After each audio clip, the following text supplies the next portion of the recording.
going to start with this soy gel paint urethane stripper. And I'm real excited to use this for a couple reasons. Number one, according to the instructions, I can apply this product and it will remain wet for 24 hours. It will take up to 15 minutes to 2 hours and maybe a little bit longer depending on the stubbornness of the stains. But what's so nice about this for number two then is I can apply it all at one time, and then I can go through after it's sat for a while and work my way and take off all of the remaining residue within one day, which is great. So the next part I'm gonna do is make sure that I remove all of the adhesive spots from these little stoppers. So check your cabinets, see if you have any of these stoppers on there. If you do, you're gonna wanna remove these before you strip. So just take your tool, scrape them off, get as much of it as you can off as possible.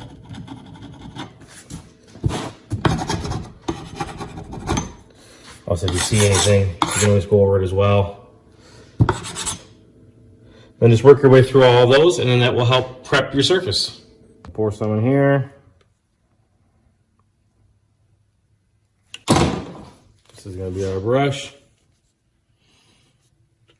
Take it in here, working it in the grain. You want to make sure you get it nice and wet. And let that sit. We'll start with the bottom first. Make sure you get your corners real good.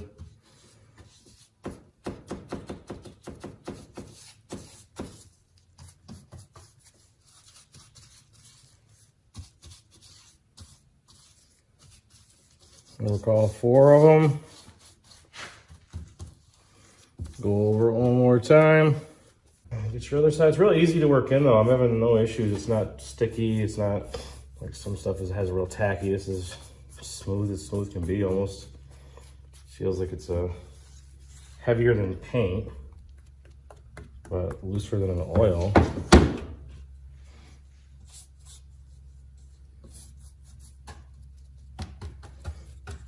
Okay, so I got all sides. Got everything covered.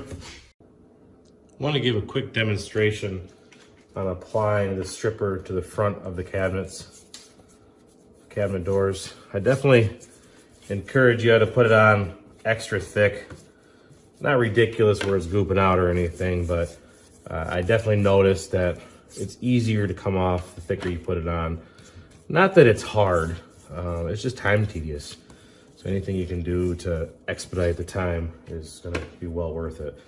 So as you notice, I first get the front of the faces, then I go around and get the edges. Make sure you angle your brush to get your corners, depending on what your cabinets look like, of course. Getting the insides. Really focusing on the corners too, making sure there's not a ton of gunk.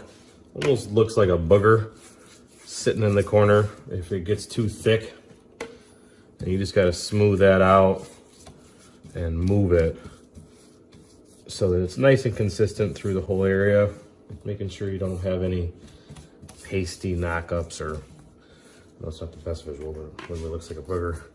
Make sure to get your sides too. Again, you can see I'm wetting my brush liberally. I'm making sure that it's nice and wet and it's gonna be consistent. Make sure you focus on your corners too.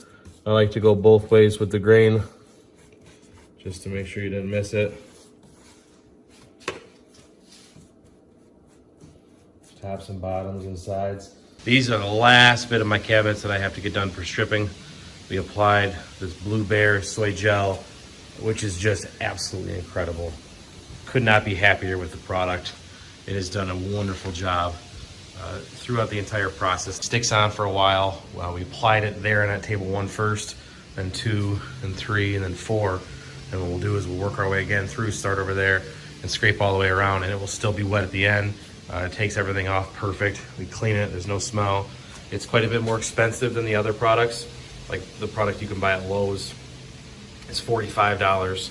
This I got at Woodcraft for $73. Well worth the extra money, highly encourage it. Couldn't be happier. Just trust me on that one.